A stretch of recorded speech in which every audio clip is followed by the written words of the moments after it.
To this sort of interesting, eclectic person, but maybe they don't see it that way. I hope that one day she comes to understand that her son is a truly unique individual with a lot of charm. And I think she knows that. I just think she's embarrassed by some of his antics. Yeah, I mean, you know, if you look at a couple of Matt's art projects, Have You Seen My Kitty? Home Alone, there's a theme.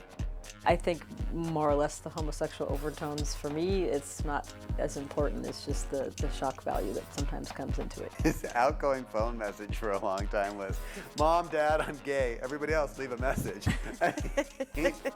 It's just more of his subversion. I think that's part of the whole thing. Seeing people's reaction to what he does, and why not? Like, own up to it. I mean, have some cojones. He has cojones.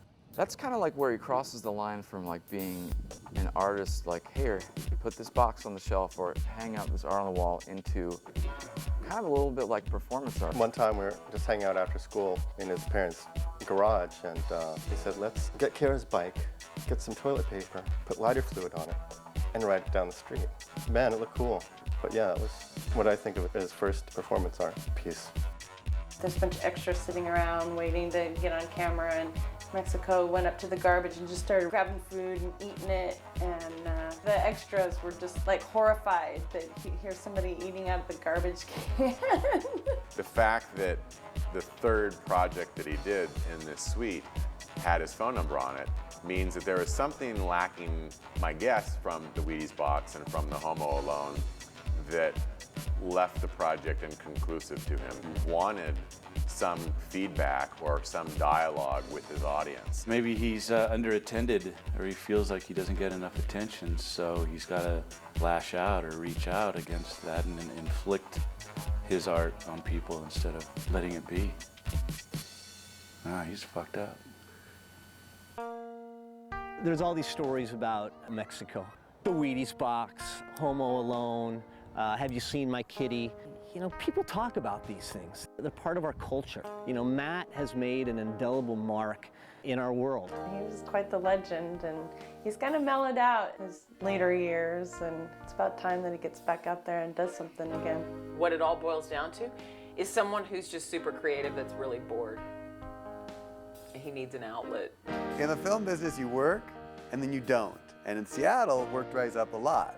When he's not working, he's got a lot of time on his hands. And idle hands are Matt Jacobson's playground, okay? So when he's got time on his hands, he just comes up with fucked up shit. It's usually about this time of year, actually, January, February, where there's not a lot of work going on and the weather's crap, and he gets really bummed out by that, and so he's locked in his little apartment and gets bad ideas, and sometimes it comes out in the form of art. Matt's pattern as far as making art is a lot like a serial killer. He'll go and he'll do something, and you know, he'll have a, you know, he'll make the Wheaties boxes, and he'll go along a certain kind of patterned area and put them out, and then he'll lie dormant for a while, and then he'll make Homo Alones and go put them in a certain area for a while and leave his trophies behind, and then go dormant for a while. Is that a good analogy? Kind of like a serial killer. When I've talked to Matt mostly, he says the cigar boxes all came about just lack of anything else to do, just gotta kill time, you gotta do something. You can only watch so much baseball, you know. And Matt watches baseball. You know, we all have those ideas. Hey, wouldn't it be funny if we did this? And then we never do it. The difference between him and us is he did it. I think most people probably can't keep up with him. So he does it to entertain himself.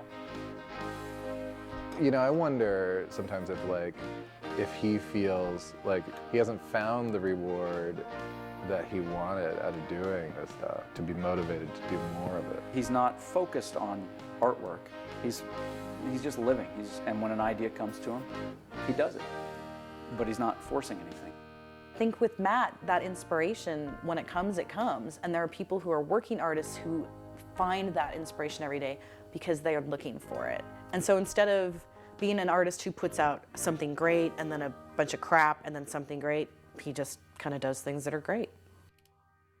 There's a couple times where I've just been kind of frustrated with it, where I'm like, what am I doing with these Wheaties boxes? Get over it, dude. That was when you were 28. You're 42 now. Come on. You know, I've probably spent thousands of dollars on Wheaties, and then they changed the size of the box, and then, oh God, I have to reformulate this. I go, God, that's just, let's forget it. Let's move on. But I keep making those because people keep asking for them, and that's pretty amazing to me. You know, 16 years later, thank God I kind of look the same.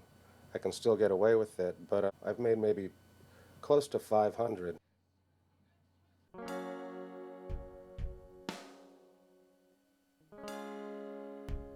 He's either mellowing or taming, I don't know, but you know, some of his stuff seems to be just more generally enjoyable than having some other point to it. That could just be the matter of timing. You know, his next thing could be going right back to some Wheaties box type thing.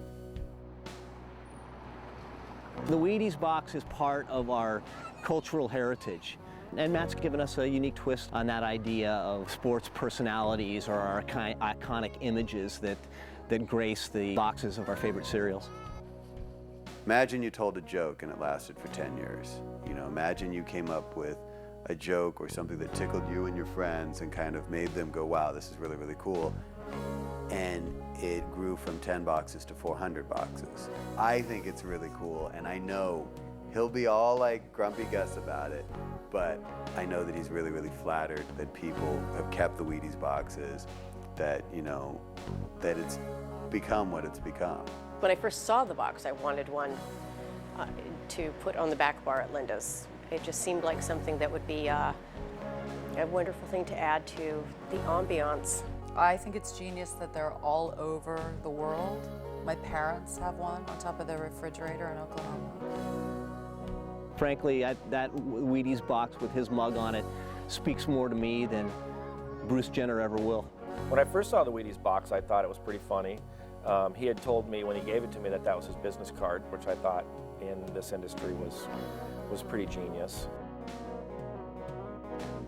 There is, I think, a desire that's consistent among, you know, artistic minds to express your ego. And that's a difficult thing to subordinate. I think we're often driven by our egotistical impulses, and I think that's probably one of the things that's driven Matt to kind of incorporating his own image into his artwork. The reason why the Wheaties box is funny, the reason why Home Alone is funny, and the reason why the Kitty's funny is because his face is on it. If he had done it and put someone else's face on it, it would be funny, but it wouldn't be as funny. I think Matt putting his own image on the box is, I think it's his signature. Yeah, and you know, in a way, it might be easier to put yourself in image than it is to use someone else. I think he's also taking a certain responsibility of being the butt of the joke, too. Could be. And also he's able to track it. That's good. So he can sort of keep manipulating and he has all control of whatever he wants to do with it. I think wanting to be famous isn't an uncommon thing, you know, or to leave a mark on the world before you leave it. I think it's a pretty common thing, and I think he's just doing it very practically. And I'm really, really happy to be able to say, past just the circle of friends that we have, you know, how much I appreciate what he's done, how fucking funny I think it is. Yeah. I mean, I'm sorry, a good joke, well executed, which he's done at least 3 solid times that I know of.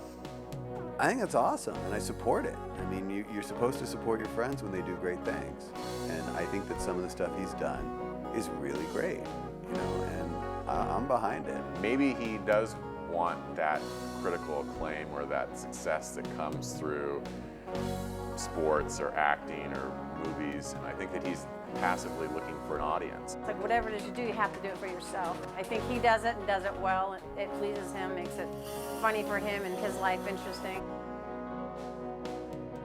I'm happy to have taken a picture of him holding some poor unsuspecting cat in front of his Johnson. I consider that as a real contribution to society at large.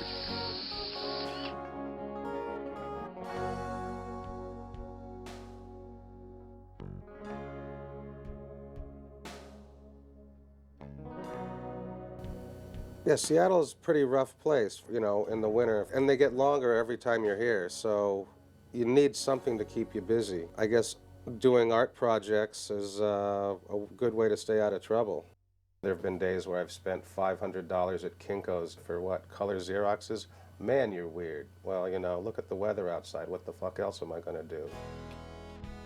You know, I wonder if I would even be doing what I do if I didn't live in Seattle, if there was something to do 8 months of the year instead of just sit inside and smoke pot and drink coffee. Because God knows, I don't ski, I don't want to be in the rain. I'll be inside doing my little art projects where I can stay up all night doing cigar boxes or just go magazine shopping and find the right Marlboro ad from 1955 or the right Lucky Strike logo or the right 1959 fin from some vehicle or something like that, where it gets a bit kooky and all that. So I think it's my way of kind of lashing out at my environment, you know, and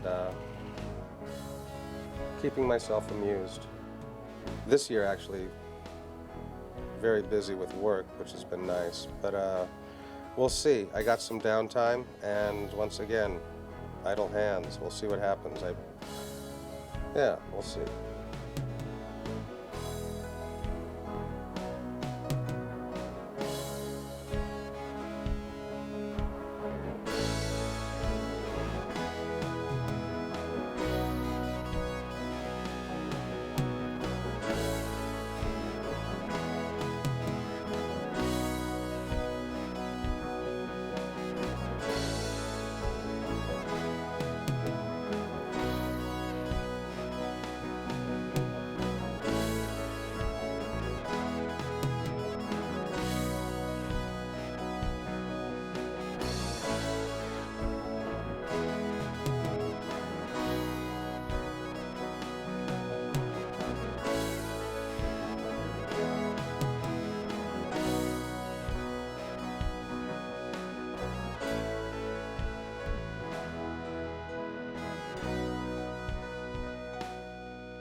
I know there's a story behind, you know, why they call Matt Mexico, and I'm sure it's a good story.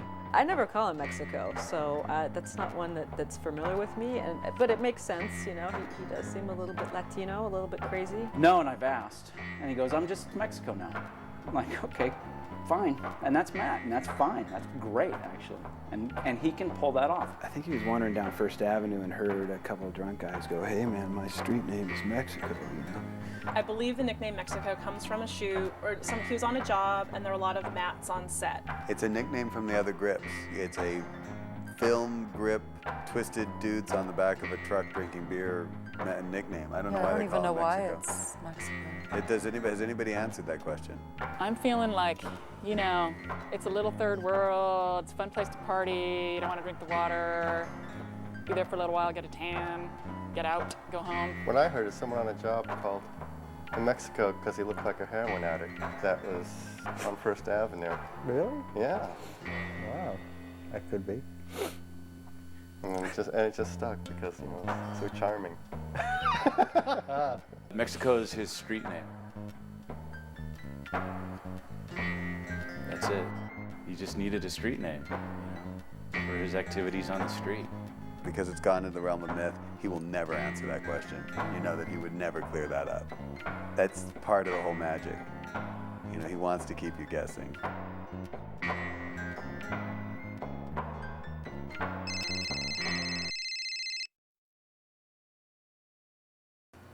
Hello? You saw my kitty where?